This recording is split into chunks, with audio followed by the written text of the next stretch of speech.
Hello, everyone, and welcome to Unscripted and Unchoreographed. I am Neve, and we have Sarah, and we have Anatolii in today. We're very excited to talk to you. Thank you for coming in. Thank you. Really, it's a pleasure. Well, I suppose just to start the way we usually do, how did you get into the arts? And so the story started right after my birth because my mom used to say I was that much hyperactive. That's literally how she discovered me being ADHD, which couldn't be diagnosed at that time in USSR era. So she said, you started not just walking, you started running around right away. And it was a great challenge for her to direct this crazy hyper energy. She would say, I couldn't have a rest because you never tired. You never tired. You were always falling, tripping, hitting something, bleeding. She said, like wounds in the nose, like on the elbows, on the knees, they won't heal for weeks. There was big palace of culture, we call it in my city, Dnipro, Ukraine. And she went there one day and said, what's the minimum age you can admit? They told her 4. So at the age of 4, she brought me to a dance school. She said, finally, I could have a rest because you started getting tired. And how she understood that it's dancing, she said, whenever there was some kind of dancing on TV, you would just keep quiet, get to the TV, and something was happening magical. I was hyper focused. Like she noticed me like dancing even with my dummy when I was like 1 and something. We would go to disco and like I would get where not with kids but with adults, and I would like just like try moving, like giving my dummy like, here, like take it, go. So she got it, like, okay, this one needs to dance. I started dancing what we call like a folk dance for kids with ballet basics. We had ballet classes like 2-3 times per week. And then we had repertoire.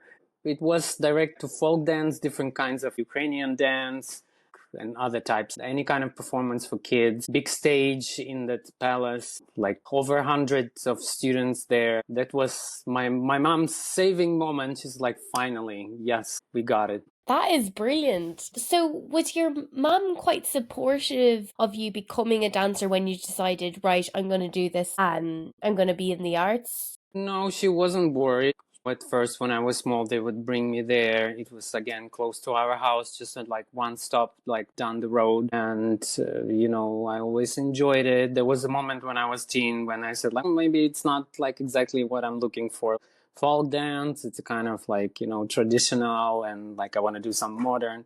And then eventually I go back because like at the age of 13, we would join like the adults group. And with adults, like, we call it ensemble, like you call it like a dance company, where not only like teens and people in their 20s or 30s dance, but there were like dancers in their 40s and 50s. It was like amazing mix of dancers, and we had the great choreographer.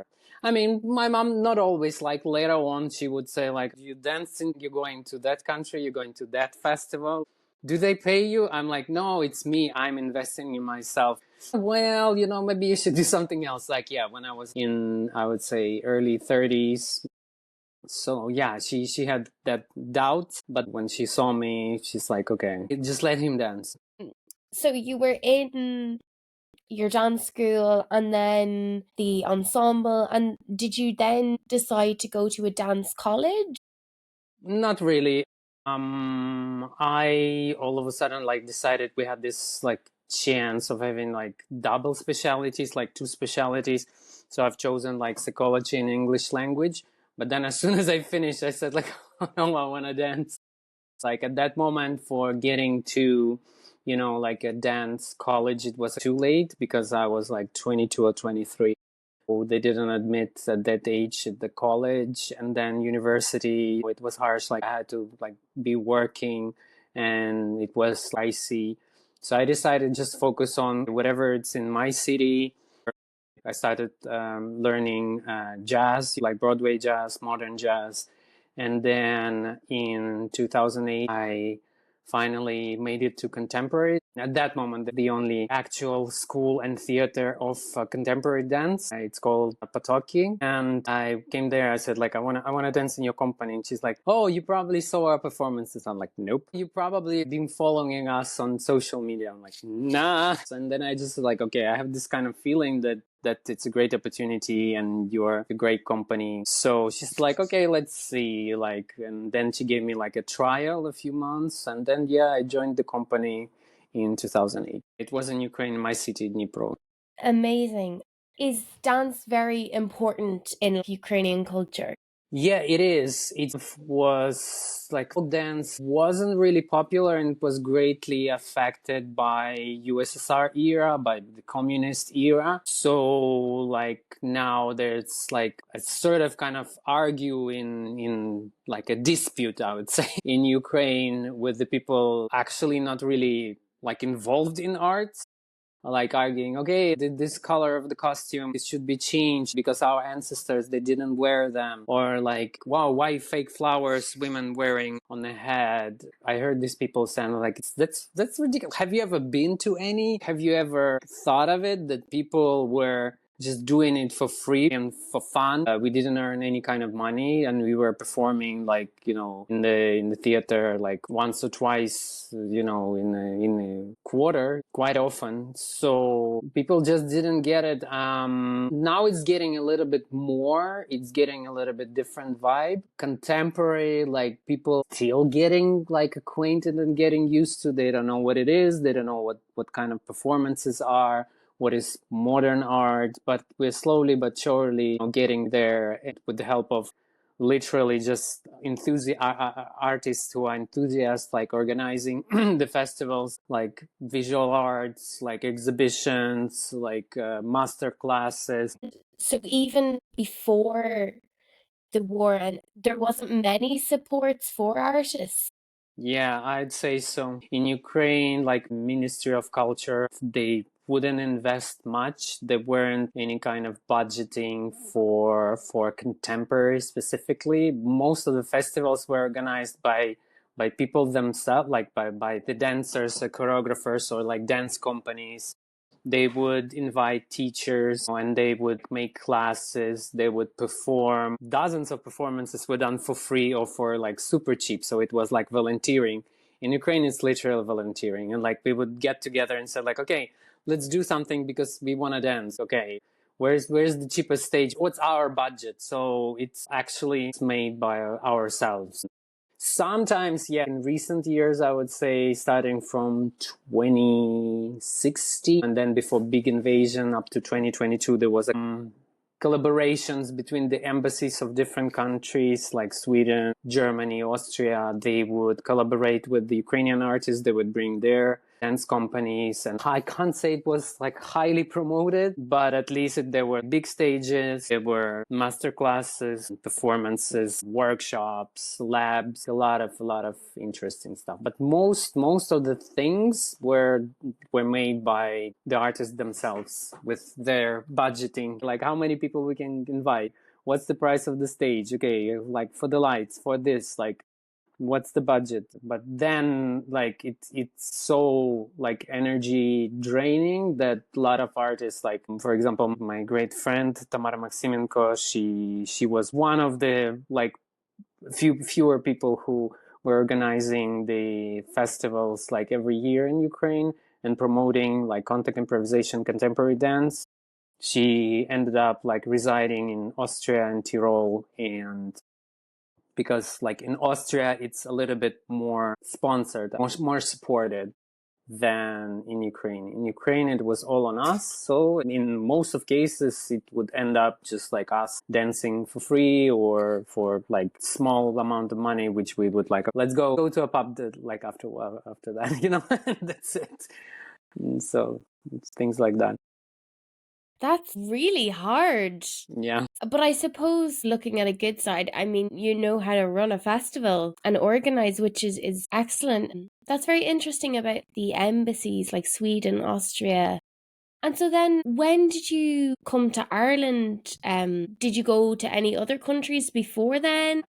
I had a bit of my international, like a sort of career. I started going to the festivals, to master classes, like abroad by myself, because there was the time I could afford it, I would say. And I started with Contact Improvisation. My first trip to Europe was in 2011 to Finland skiing on skin festival.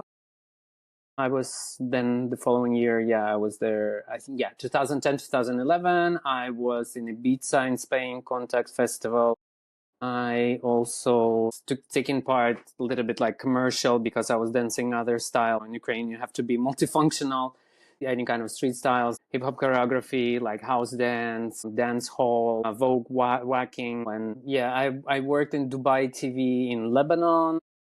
There were a few projects in Saudi Arabia. We were performing for the opening of a football championship or like their local event. They made like a musical. What else? I was lucky. I was invited to take part in big like opera production in Ibiza, Spain. I was there 3 times, like 2010, 11, 2013. So I traveled a bit, like this contract here, this contract there.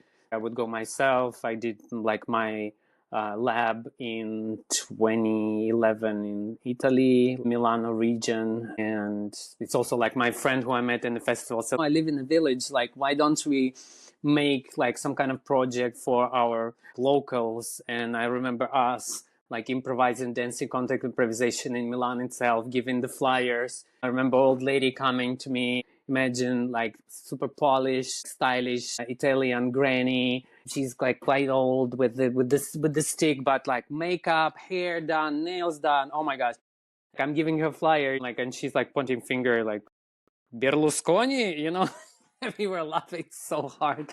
And it's like, no, danza contemporánea, you know, so like things like that, the projects. We were making a lot of, like in Ukraine, we called it evenings of improvisation, where we would get our friends, performers, dancers, and we would do performance, physical theater, with like some voice, text, like movement, dancing, like some kind of objects. It was pure improvisation. Like we sort of like get together like 2 or 3 times and then we made it. So in Ukraine with it went well in the meaning like we had this community.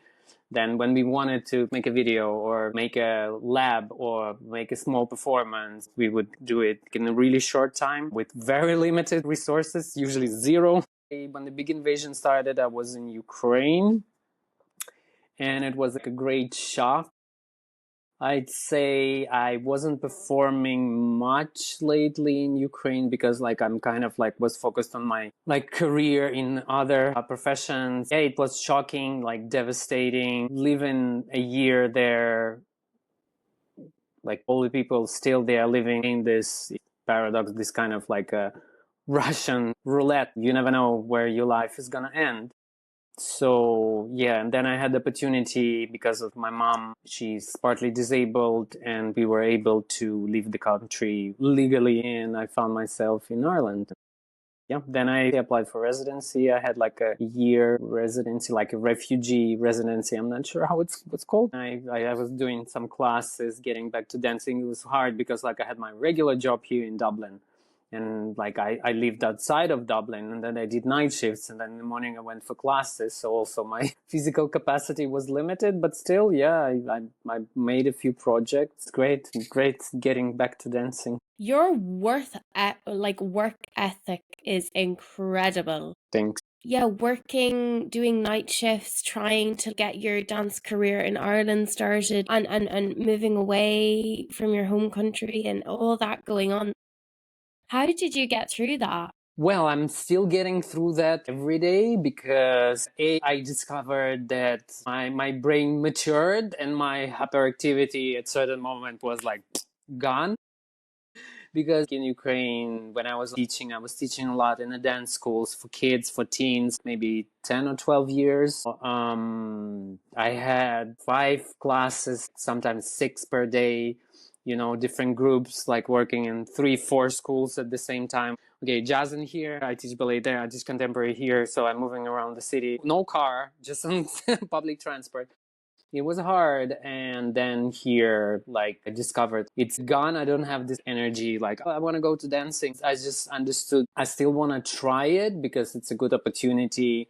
I wasn't able to do much because it was hard. Like the lab I did, my first lab in 2023 last year here, it was challenging because like I had my night shift and having a nap a couple of hours, and then we are dancing in the studio in Dance Ireland like for 5 hours. I just said like, okay, I'm sorry, I'm too old for the class, especially like physicality with like jump tricks and whatsoever. I had this gap. I was more focusing on getting back in shape, but eventually like I did it, but then I have like another gap. So I can't say it's a kind of career I'm making here. I trying to enjoy myself, reconnect with my body, getting any kind of physical activity and enjoying the movement. So yeah, the project we made, the Crystal Cloud, we had three parts starting from last year in spring with the videos. Then we made like a demo 18 minutes in Dance Ireland in July. We did this Crystal Cloud project of Fiona Gilligan with Fiona and Olwen Grindley and Ben Sullivan. And then I was invited as a guest artist to Tyrol Contact Improvisation Festival in Austria. Yeah, we had it like a bigger project with 4 performances in November. Yeah. So, and then that's it, like me getting used to like, we're having, okay, this month we are doing that. In 2 months we are doing that. Then next, like I'm going there. Then I have contract there. Then maybe a couple of months gap. Then I'm teaching. Life changed like greatly, I would say, when you are not able to spend time like you used to. Yeah, here it's more supported, I would say. But like here also I have to have my regular job. I was lucky enough that, my employer was like flexible to give me this time for doing the project, and doing my thing. But of course I miss it on a regular basis. Like, unfortunately, like here in Ireland, yeah, apart from my like inner stuff, like watching my country burning and people dying and destroying every single day, I wanted definitely to make a statement about the war. The Crystal Cloud project is about the war in Ukraine. So I wanted to make a statement, to share with the people what is happening, what it's like, what people feel like, share my personal story and the story of my friend. Remember I mentioned the child dance school where I was growing up, and the friend of my childhood passed away in 2022. And our choreographer, Fiona Gilligan, she was kind enough and she decided to include this story in the performance. Yeah, I wanted to make this for the memory of my friend, because like I've known him like since I was like 6 and up until like 19. We were dancing together, like hanging out. Lots of big memories. And then when I was here, I had this news, and right like in the middle of the project, and we decided to include it in the work. I was doing that to, in the memory of him. His name is Volodymyr Kulish. Yeah, he was an incredible dancer, wonderful person, always smiling, laughing, joking, making people laugh. Wonderful, wonderful person and a great dancer. I'm so sorry about that. I actually got to see the piece. It was beautiful. I really hope it comes back. And congratulations for doing it, because it was an incredible piece. It was beautiful. It was beautiful. Just to get this right, you came to Ireland in 2020, was it? No. Big Invasion started in 24th February 2022. Yes. And I was like almost a year there. And then I came to Ireland in the end of 2022, December. So I'm here 2 years. 2 years. I know it probably doesn't seem to you, but you really are making your dance career here. doing amazing work. We're very lucky to have you here in Ireland. Thank you very much for kind words. For me, I'm thinking, what if this is my last project? Just imagine. And I asked myself, what would you do? How would you go on stage and give it all? My experience, my performing skills within the physical theater, contact improvisation, and like a little bit of acting. So I tried to, in my piece, my solo or the story, what I was saying, be sincere and honest. This is what I try to implement in each of my work. Although I like the postmodern, over, exaggerating masquerade. In Ukraine, we would blend it a lot with contact improvisation, with physical theater. This work was more about feeling these emotions like on stage right here and now, and translating, broadcasting it through my body. So I hope I made it. So you specialize mainly in contact improv, contemporary. Would that be your main practice? Oh, I'm not practicing on a regular basis. I would call it like a background. With contemporary, they were mostly release techniques. The school and dance company I used to be part of in my city in Dnipro. It's a release technique, lots of breathing, lots of relaxation, lots of momentum in the movement within that. Physical theater, I would say, and contact improv. So on one part, like improvisation, on the other part, the technique, a little bit of modern, a little bit of release technique. These are my basic when I improvise. You travel so much with your work. It seems to be the life of a dancer. You have your base, but you're constantly living in other countries like Austria for yourself or Saudi Arabia. That must be exhausting. Not really. I actually enjoyed it. I'd say in Ukraine, financially, it was struggling, but still possible. Dancing to teach dance.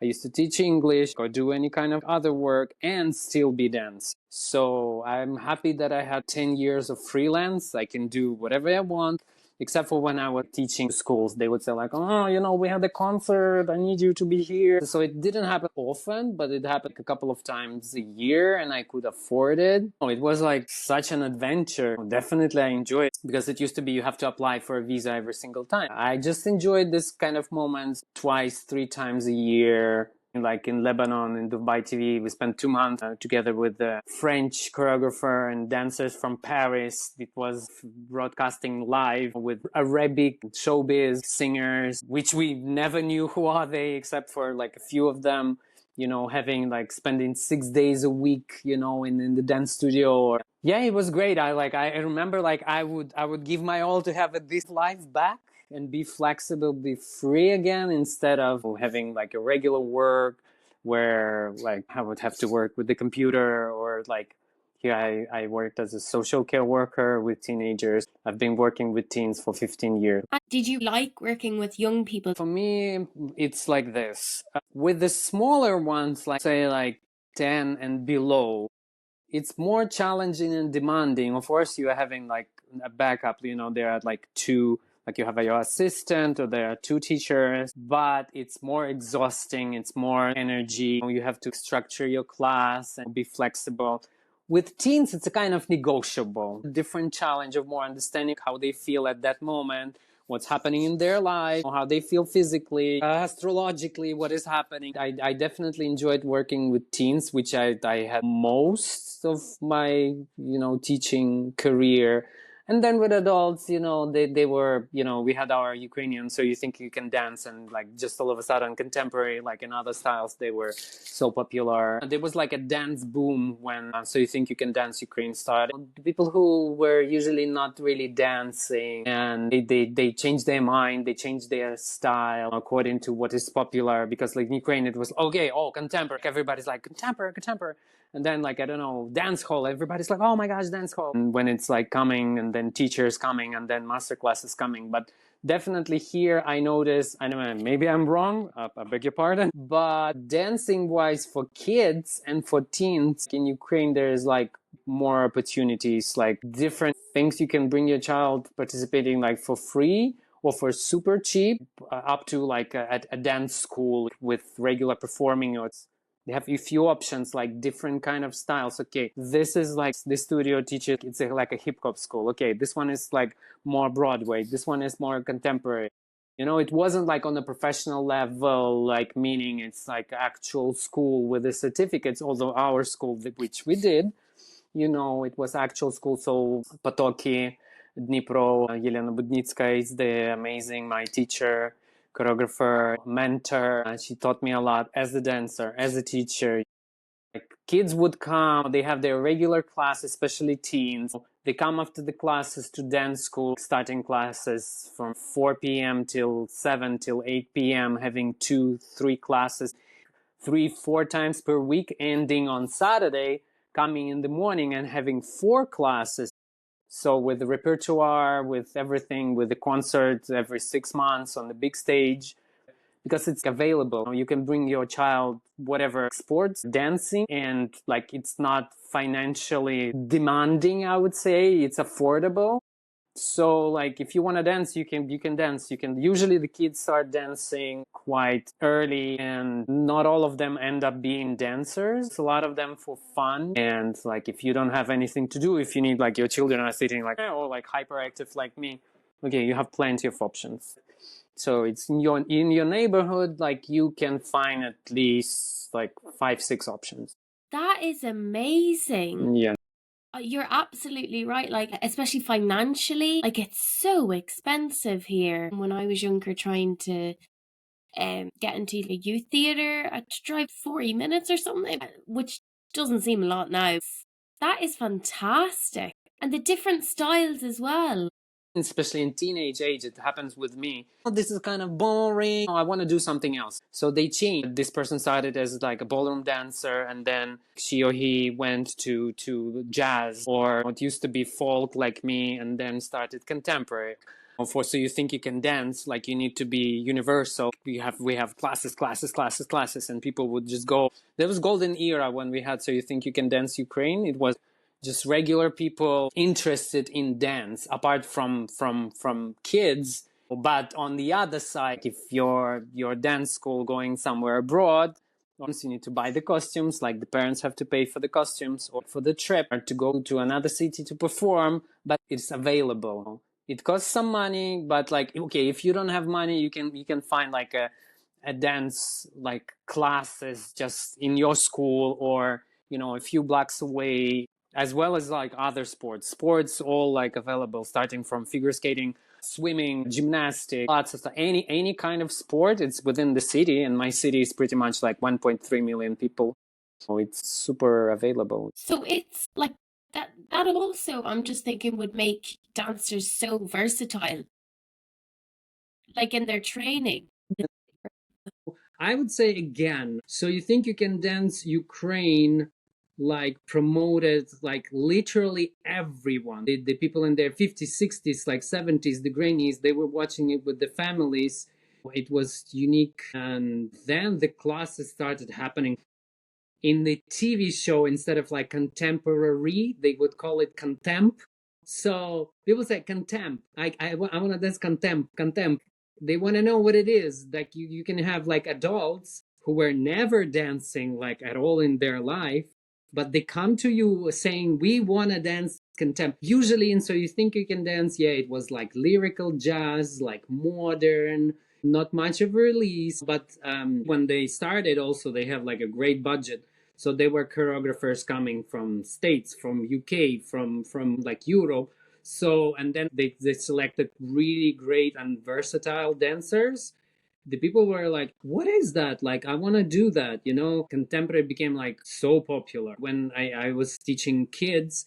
But then there was adult group. There were not like many, never been dancing in their life. They are in like 35, like, you know, 38, 20, like 19. And I'm like first position, second position. Okay, it's not working. Improvising. What can I do? Okay, improv. Yes.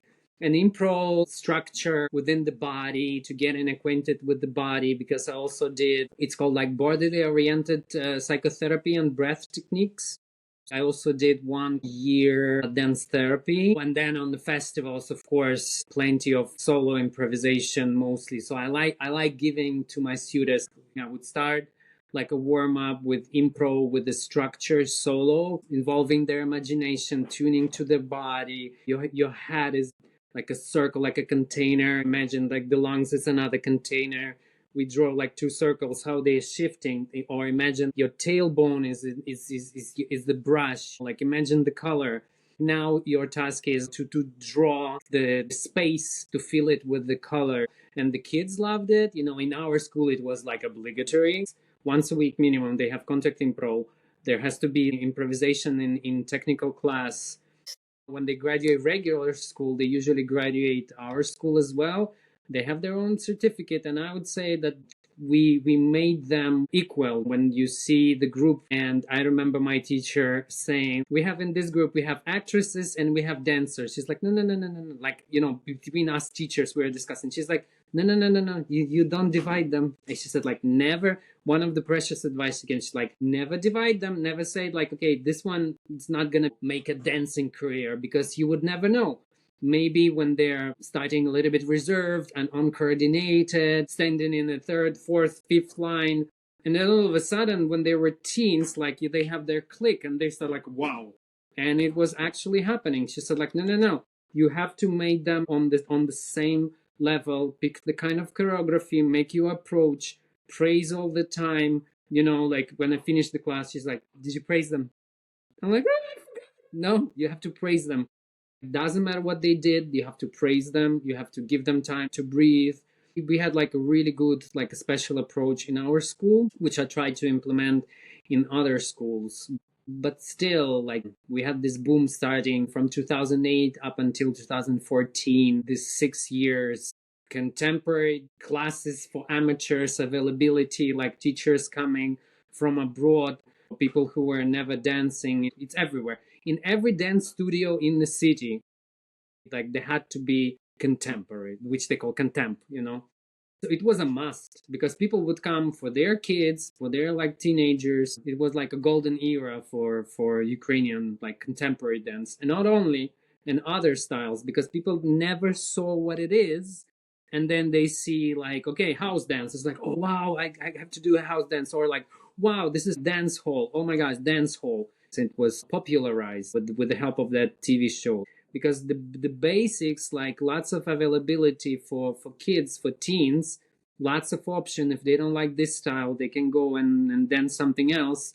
Me personally, being a student, I in university, I'm like, okay, let's just start like, okay, that place like jazz, like modern jazz Broadway. Okay, like I'm 2 years there, then I'm like, I'm like, oh, what is there? Like, okay, contemporary. Okay, going contemporary. Like, okay, here the ballroom. I'm like, okay, why not? Like, I bought the shoes. I found the partner. They have these exams. Like, I passed like a third or fourth exam, so like I'm like 6 months over there. Then okay, Aikido, like why not Aikido? I'm doing 1 year of Aikido. So I didn't graduate university, but I spent like and invested, like it was like I was paying with my own money in the classes, in festivals, in labs, projects, and that made me like grow. I can't say I'm like a perfect dancer, or I'm having like crazy splits or grand batman, but like I came from physical theater, from the body approach, from emotions, the feelings, how to be sincere.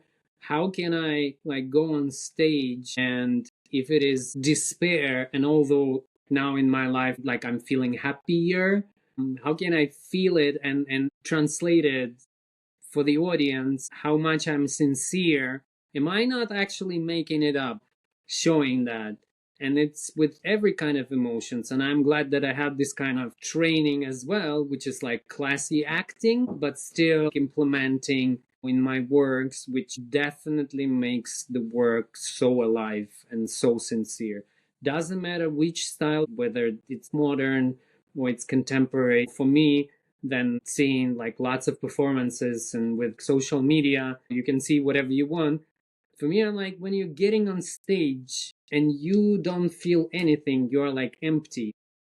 Like, this is like a kind of modern approach, but the modern era and the modern dance itself has evolutionized. Like, what's your message? Like, are you actually feeling that, or you're just showing that? Because In Ukraine, we also have an interesting approach. Here, not as much you have it. We would speak with the audience every single time. We would perform, and then we would say, so the things you saw, if you have any questions, you can ask, and not just to director, because here I see that the audience is interacting with director or choreographer. In Ukraine, it's the whole cast. The whole cast is on stage. They're answering questions, like the audience is asking, I didn't get it. Or like one person, were you like the tired boredom? Like I saw you as a tired boredom. Is that what you're trying to say? And then you have like a dialogue. They try to a little bit like work and be included, and it's the dialogue, because we literally were raising up our audience. It wasn't like mass production, I would say. Of course, it was just limited, and most people like, what? Contemporary, like, what? Performance? Other? What is that? Like, why they are dancing like that? Like, for example, my mom, when she started dancing, she's like, why are you doing that on stage? For this kind of audience, when they never see it before, it's a great opportunity to hear the feedback, what they actually like were feeling. And in my works, I was more focused on the emotions, the feelings, to include the audience, to get them into this energy, into that space, and through the body letting them like understand or feel what I feel, or what we feel. What the government could do to help artists, or what funding would help, or even having more classes available for younger people at a reduced rate. If you have any advice. That depends what's your goal. Like I would say, if you want to like popularize, you should popularize it within the kids and the young people, and make it like, wow, I want to be like, like that person, like I want to look like that, I want to move like that. It's so inspiring. So it starts within like a project, even if it's like just commercial, like things like TV show, like So You Think You Can Dance or something similar. And then making classes available. So if you want to raise the dancers, popularize it in that kind of way, of course, you need to think how to make it available and entertaining, because here I'm surprised how much like budgeting for comparison to Ukraine is like jaw dropping. Yeah, but the things we discuss, like making it available and attractive for young people, we don't call them like dance schools. We call them like dance studios, ensembles, like amateur things like that, non-professional. Make it attractive, make it like visible, spread it through street performances, or like for some kind of free donations. Like I don't know, it's a good question. Like dialogue with audiences, like I don't know, collaborating with other styles, collaborating with the school, making the huge festival not only like as a competition, but as like a performance wise.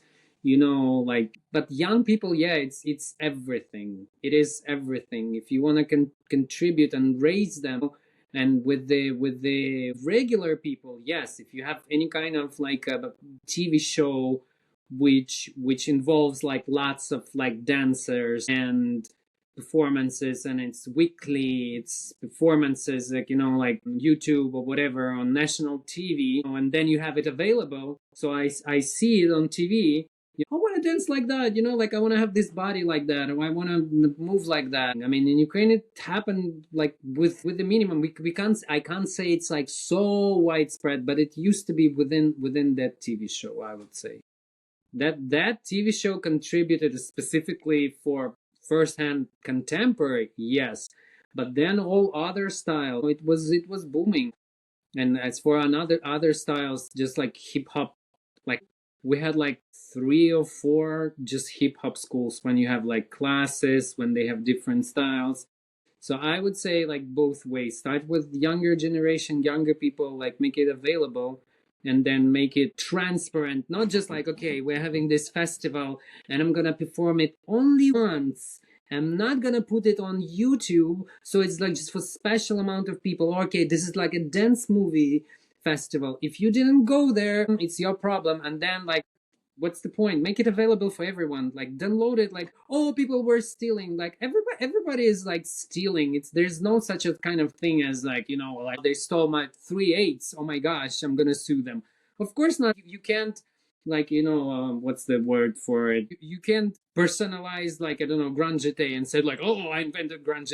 And it also creates, like, in the media such a splash, like, oh, this person, like, said like I was the first one to, and then there's discussion. No, you are not the first one. Look here, look there, look there. So make it more available in the media, because, like, to tell the truth, I see it like more promoted here, but it's in a kind of like within closed like circles, I would say. And then there are regular people who have no idea what it is, just not available for them, or they think, okay, like, okay, this is just contemporary, okay, this is just like hip hop, okay, like, why should I do that? What for? Make it exciting, make it fun. One of the teachers of Contact Impro, Ruslan Baranov from Kyiv, who, like, I've learned a lot from him. He was describing contact improvisation as dance of joy and spontaneous play of space. So it's joy. You have to enjoy it. For me, in my life, I'm not doing that, obviously not for money, because I enjoy that. I feel this dopamine and serotonin, like, boom, that's my ADHD brain works. If it's boring, like, I don't have, it's not produced, So for me, in my life, I try to do the dance to enjoy. That's why, like, yeah, my mom, she didn't get like, why you keep on doing that? Why, like, you are 35 already? Like, how long are you gonna be dancing? I'm like, as long as I want to, as long as I'm able to. So yeah, make it fun, make it joy, entertaining, like crazy, mixing the style, available.